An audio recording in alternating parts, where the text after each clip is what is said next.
Hello दोस्तों, स्वागत है आपका इसका स्टडी यूट्यूब चैनल में। आज की क्लास में हम पढ़ेंगे विद्युत आवेश तथा विद्युत क्षेत्र के बारे में। विद्युत आवेश और विद्युत क्षेत्र क्या होता है ये सब देखेंगे, हम देखने वाले हैं आज की क्लास में। तो सबसे पहले देखते हैं विद्युत आवेश। विद्युत आवेश क्या होता है? विद्युत आवेश आवेश होता है वह भौतिक राशि जिसके कारण पदार्थ में विद्युत एवं संबद्ध प्रभाव पैदा होते हैं। क्या कहलाता है? विद्युत आवेश कहलाता है। ये क्या, विद्युत आवेश एक अदिश राशि है और इसका मात्रा क्या होता है? कूलाम होता है। और आवेश दो प्रकार के होते हैं, आपको पता ही है। आवेश दो प्रकार के होते हैं, वो कौन से? पॉजिटिव और नेगेटिव, दो प्रकार के आवेश होते हैं। अब किसी वस्तु को तीन प्रकार से आवेशित किया जा सकता है, यानी कि किसी वस्तु है उसको कितने प्रकार से आवेशित किया जा सकता है? तीन प्रकार से। इसे पहला था घर्षण द्वारा आवेशित करना, यानी कि घर्षण द्वारा परस्पर रगड़ने जाने वाली वस्तु पर आवेश परिमाण में समान परंतु प्रकृति में विपरीत होती हैं।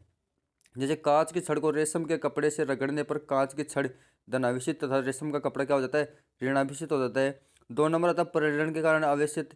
प्रेरण किसी वस्तु को हम दूसरी वस्तु, किसी आवेशित वस्तु के संपर्क में लाने पर वह वस्तु क्या हो जाती है? ये वस्तु है, ये आवेशित वस्तु है, पॉजिटिव मान लो।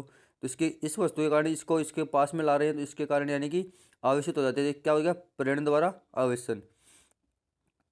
अब देखो, चालन द्वारा मतलब कोई आवेश है यहाँ से, यानी विद्युत चालन के द्वारा, यानी चालन चल करके यानी कि इस वस्तु यहाँ तक पहुँचते हैं आवेश, तो उसको क्या कहते हैं? चालन द्वारा आवेशन कहते हैं। चालन द्वारा आवेशित हो जाती है वस्तु। अब वस्तुओं के आवेशित होने का इलेक्ट्रॉनिक सिद्धांत। अब वस्तुओं का आवेशित होने का यानी कि इलेक्ट्रॉनिक सिद्धांत कहता है, यदि सामान्य अवस्था में किसी वस्तु पर n इलेक्ट्रॉनों की कमी या अधिकतम या अधिक हो, कमी या अधिक हो, तो यानी कि क्यों बराबर क्या हो जाता है? N E. मतलब आवेश ई, यानी कि ई क्या है यहाँ पर? इलेक्ट्रॉन का आवेश है, यानी कि क्यों क्या? चालक पर कुल आवेश है। और एन ई का मान होता है 1.6 इंटू 10⁻⁻19 कूलाम होता है। अरे विद्युत आवेश आवेश की एक न्यूनतम मात्रा का क्या होता है? पूर्ण गुणज होता है, यानी उसके क्या होता है? मूल आवेश कहते हैं। मूल आवेश का परिणाम आपको बताया था, मूल आवेश ई होता है। ई का परिणाम होता है 1.6 इंटू 10⁻⁻19 कूलाम। विद्युत आवेश की क्या है? परिमाणता है। एक कूलाम आवेश बराबर कितना होता है? 6.25 इंटू 10⁻18 ई, यानी कि इलेक्ट्रॉनिक आवेश के बराबर होता है एक कूलाम बराबर। और समान आवेश में क्या होता है? प्रतिकर्षण। और विपरीत आवेशों में क्या होता है? आकर्षण होता है। यह पता है, प्लस प्लस क्या होते हैं? प्रतिकर्षित करते हैं एक दूसरे को, और प्लस और माइनस क्या करते हैं? एक दूसरे को आकर्षित करते हैं। अच्छा, कूलाम का नियम कहता है एफ बराबर क्या होता है? 1/4 पाई एप्सिलॉन नॉट इंटू के, यानी कि दोनों इंटू Q1 Q2/R²। मतलब कहता है कि एफ है ना, वो दोनों आवेशों के गुणनफल के समानुपाती और उनके बीच की दूरी के स्क्वायर के व्युत्क्रमानुपाती होता है। यह क्या है? कूलाम का नियम है। तो के का माध्यम के साथ बदलना, यानी हवा या निर्वात के लिए के का मान कितना होता है? 1 होता है। और धातु के लिए के का मान इन्फिनिटी होता है।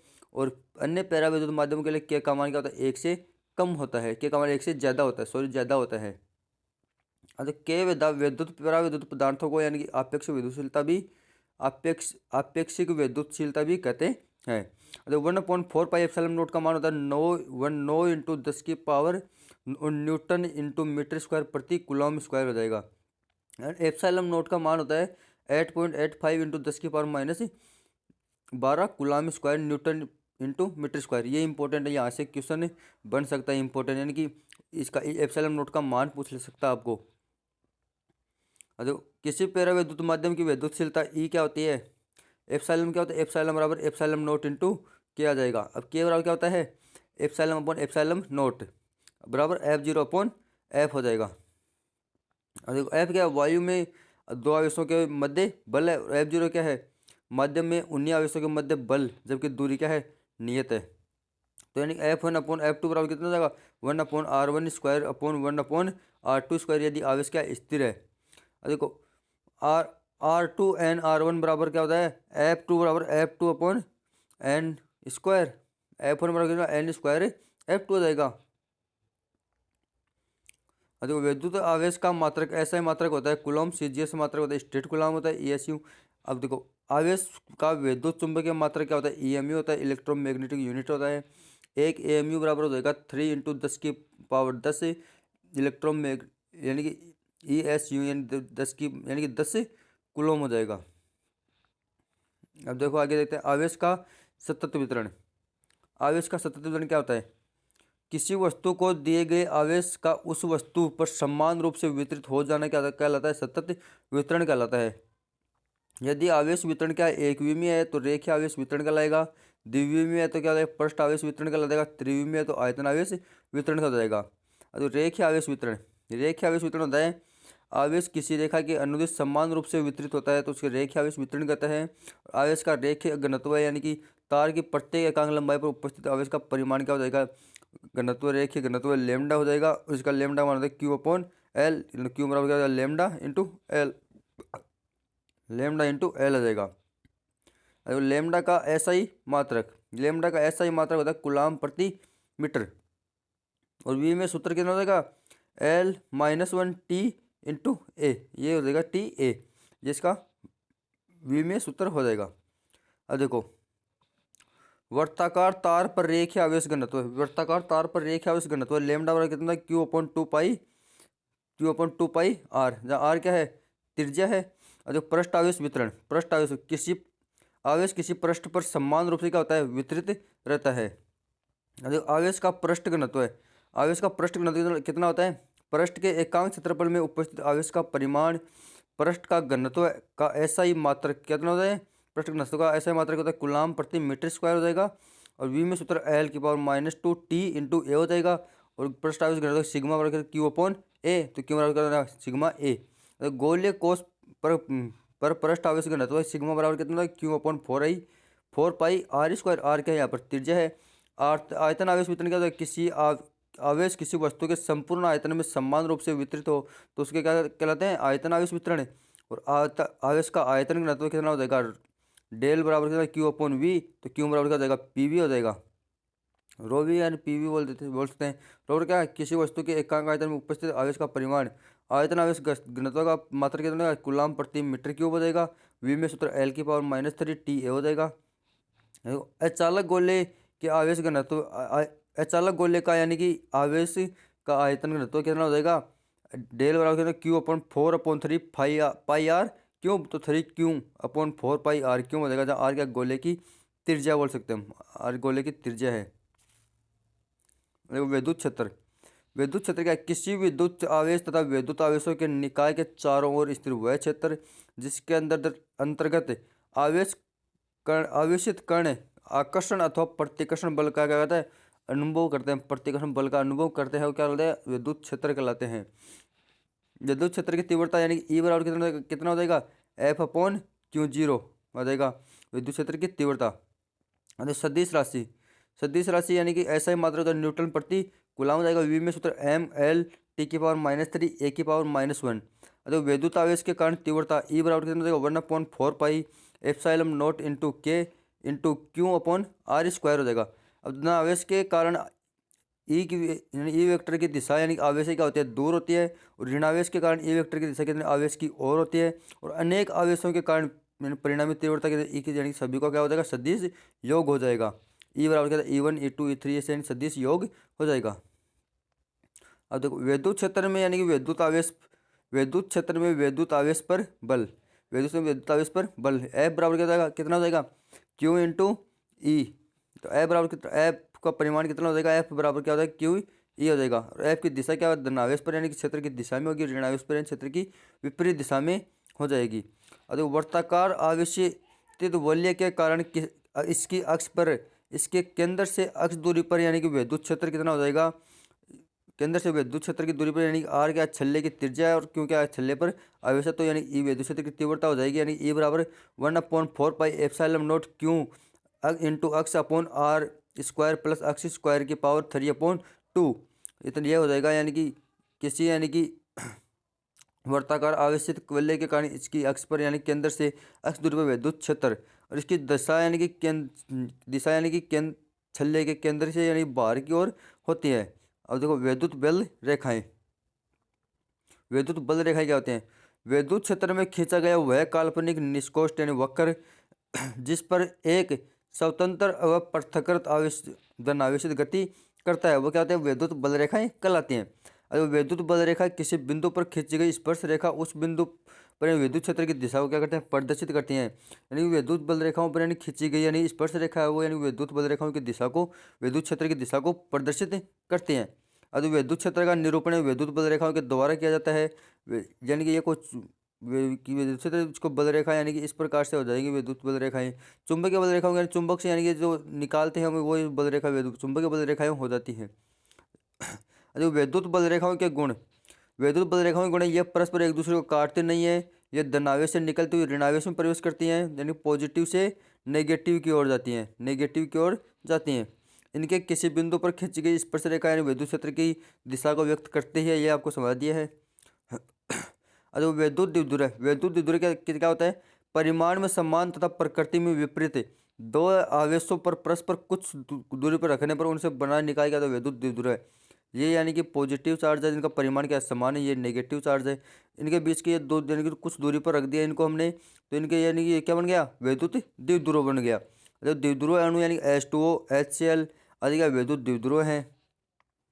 अब विद्युत द्विध्रुव आघूर्ण, विद्युत द्विध्रुव आघूर्ण क्या हो जाएगा, P बराबर कितना हो जाएगा, Q इंटू 2L, आवेश इंटू उनके दूरी का दुगुना यानी कि आवेश के मध्य दूरी 2L मान लेते हैं, दोनों आवेशों के मध्य दूरी।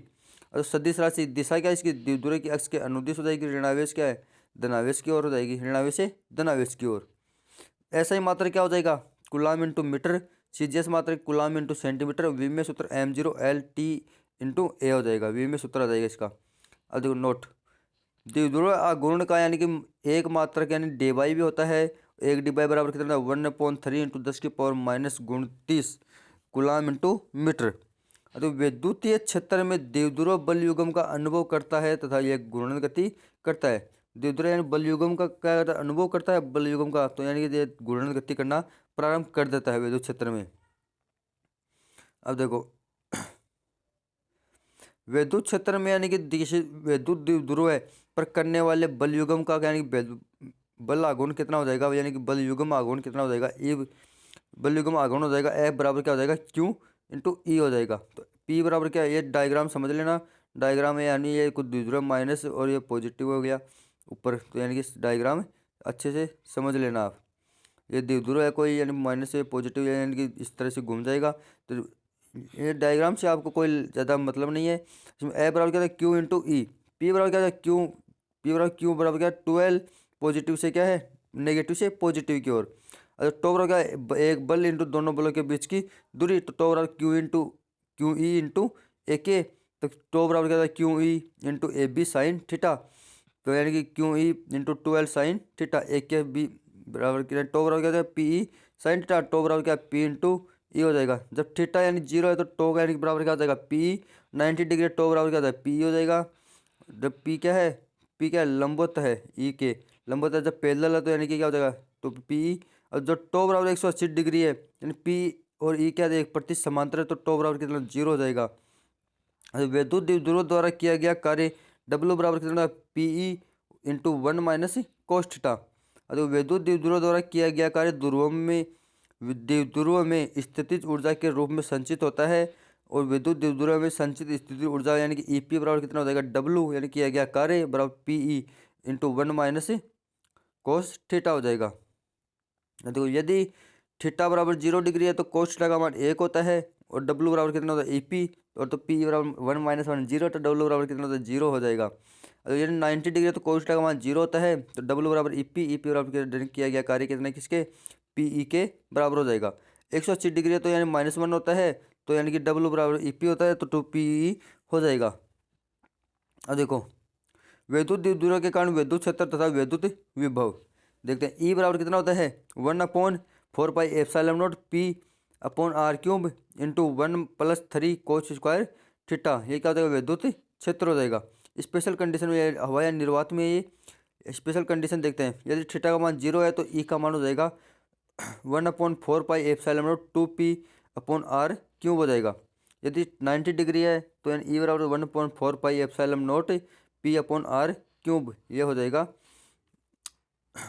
देखो विभव कितना होता है, विभव कितना होता है, विभव देखते हैं हम, विद्युत विभव यानी विभव v बराबर कितना हो जाएगा, विभव v बराबर 1/4 pi epsilon not p cos theta upon r square. ये हवा या निर्वात के लिए चल रहा है, हवा या निर्वात के लिए ये। तो यदि थीटा बराबर 0 डिग्री है तो विभव यानी कि क्या कितना हो जाएगा, 1/4 pi epsilon not p upon r square. यदि थीटा बराबर 90 डिग्री है तो v बराबर कितना हो जाएगा, 0। इसी के साथ हमारी जो आज की क्लास है वो यानी कि विद्युत क्षेत्र है, विद्युत आवेश है, विद्युत क्षेत्र का जो टॉपिक है हमारा थ्योरेटिकल टॉपिक चल रहा था वो खत्म होता है। इसके आगे हम क्लास आपको यानी कि क्वेश्चन लेके आएंगे, जितने टॉपिक हो गए हम एक बार उनके क्वेश्चन करेंगे। क्वेश्चन देखने के बाद में फिर से यानी कि दोबारा हम थोड़ी करेंगे। इसीलिए आज की हमारा जो क्लास है वो खत्म हो गई है। अगर आपको वीडियो अच्छा लगा तो वीडियो को लाइक करें, वीडियो को ज़्यादा से ज़्यादा शेयर करें, और हमारा चैनल अगर अच्छा लगा तो हमारे चैनल स्काई स्टडी को सब्सक्राइब करें, जिससे आपको आने वाली हमारी हर वीडियो की नोटिफिकेशन मिलती रहे। इसी के साथ चलते हैं, मिलते हैं नए वीडियो में नए टॉपिक के साथ। थैंक यू सो मच, धन्यवाद, जय हिंद, जय भारत।